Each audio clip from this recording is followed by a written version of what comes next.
आज हम बात करने वाले हैं रामायण और बाइबल के विषय में, अर्थात यीशु मसीह और राम के विषय में। क्योंकि बहुत से लोगों का यहाँ मान्यता है कि राम और लक्ष्मण भगवान हैं, कि राम और लक्ष्मण क्या हैं? भगवान हैं, वो ही सबसे श्रेष्ठ हैं। 22 जनवरी को जब राम मंदिर का उद्घाटन अर्थात प्राण प्रतिष्ठा का आयोजन किया गया था, तब जब नामी नामी लोगों को बुलाया गया था, तब सब लोग ऐसा फूल उठे कि राम की तुलना सबसे बढ़कर करने लगे, सबसे श्रेष्ठ करने लगे। और यहाँ तक कि प्रभु यीशु के चर्चों में भी राम के नाम में झंडे गाड़ने लगे और तुलना करने लगे, यीशु से बढ़कर करने लगे। तब हमने यह वीडियोस को बनाने का निर्णय लिया। अगर आप ग्रंथों और वेदों के अनुसार यह समझे कि आखिर भगवान, अल्लाह, खुदा, ईश्वर, प्रभु कौन है, तो उसका वर्णन मिलता है कि भगवान अजन्मा है। भगवान ना तो शादी कर सकते हैं, ना स्त्रियों के द्वारा वो सहवास कर सकते हैं, ना वो झूठ बोल सकते हैं, ना वो किसी चीज का लालच कर सकते हैं, और ना ही वह किसी और तरीके से अधर्म या छल कर सकते हैं। और कोई बच्चे वह स्त्रियों के द्वारा पैदा कर ही नहीं सकता है। अब वह जो है निराकार है, ऐसा ग्रंथों में बताया गया है। जब वेद पुराणों में इन सब का जिक्र होता है, तब लोग वेद पुराणों को हटा देते हैं, साइड कर देते हैं और रामायण और भगवत गीता पर फोकस करते हैं। जो वेद पुराण है उन सबों को हटा देते हैं और वो किस पर जोर लगाते हैं?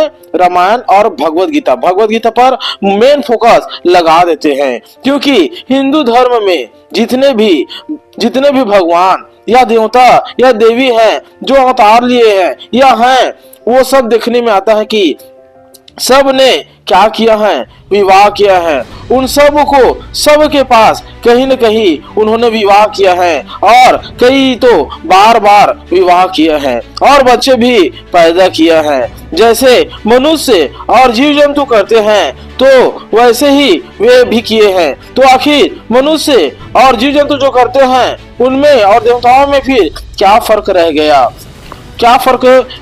गया? वह राजा था, जो राम था वो क्या था?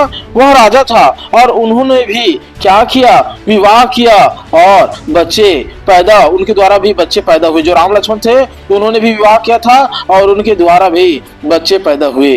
वह राजा था, इसलिए उस समय के लोग उसे भगवान मानते थे। क्योंकि उस समय में जो राजा होता था, जो थोड़ा बहुत दान दक्षिणा करता था गरीबों पर या थोड़ा उपकार कर देता था, उसे ही लोग सर्वश्रेष्ठ या भगवान या माई बाप बना लेते थे और उन्हें नहीं भगवान करके पूछते थे। मगर आज भी बहुत से लोग रामायण को कथा कहानी अर्थात काल्पनिक मानते हैं। वहीं अगर बात करें बाइबल की, तो बाइबल का खुदा अर्थात प्रभु यहोवा यीशु मसीह, ना उसने कभी शादी की, ना कोई स्त्रियों के द्वारा बच्चे पैदा किया। क्योंकि वह सुख विलास भोगने के लिए नहीं आया था, वह पापी मनुष्य को मोक्ष प्रदान करने, उद्धार देने आया था, उनके गुनाहों को छुड़ाने, उन्हें नया मार्ग, नया एहसास दिलाने, बंधनों से छुड़ाने आया था। जैसे हिंदू धर्म के गायत्री मंत्रों में इसका उच्चारण है। जो हिंदू धर्म के लोग हैं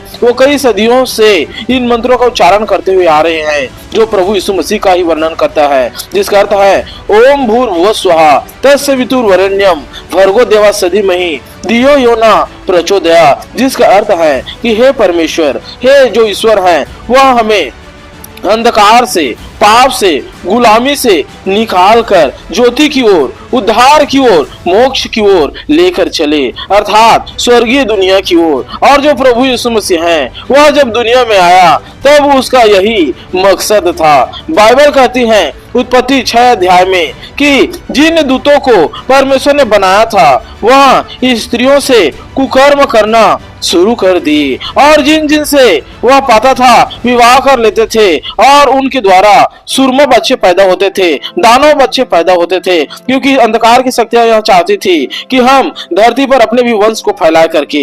इसलिए जो यीशु मसीह है वह संपूर्ण जगत के स्त्रियों को, पुरुषों को अपने बेटे और बेटियों के ही नजर से देखते हैं। जैसे भगवानों ने शादी किया, वैसे कभी जो हमारे खुदा या जो बाइबल के खुदा है यीशु मसीह कभी उन्होंने विवाह नहीं किया, ना ही स्त्री सुख, ना ही और कोई झूठ, ना छल में फंसे।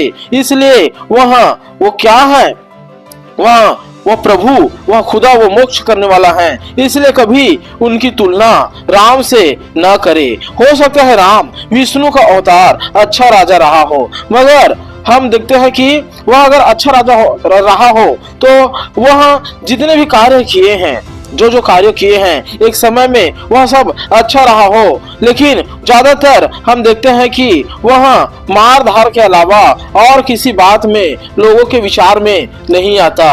वह हो सकता है कि अच्छे स्वभाव के रहा हो, लेकिन ज्यादातर लोग उसे आज ही मार धार के तरीके से जाने जाते हैं।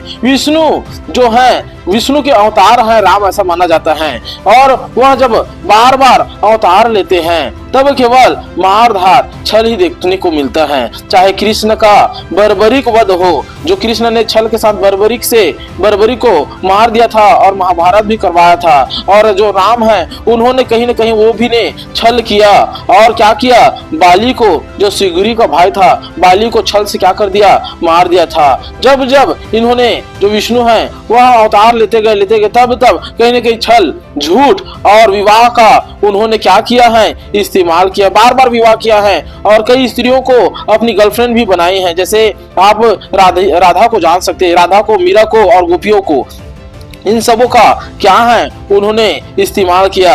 मगर जब प्रभु यीशु मसीह अर्थात यहोवा प्रभु ने जब आया, तब प्रेम, दया, क्षमा, कृपा, मोक्ष और मुक्ति को लाया, जैसा वो गायत्री मंत्र में वर्णन है। इसलिए यीशु मसीह ही देखने में आता है कि यीशु मसीह ही श्रेष्ठ है और यीशु मसीह ही सच्चा खुदा है।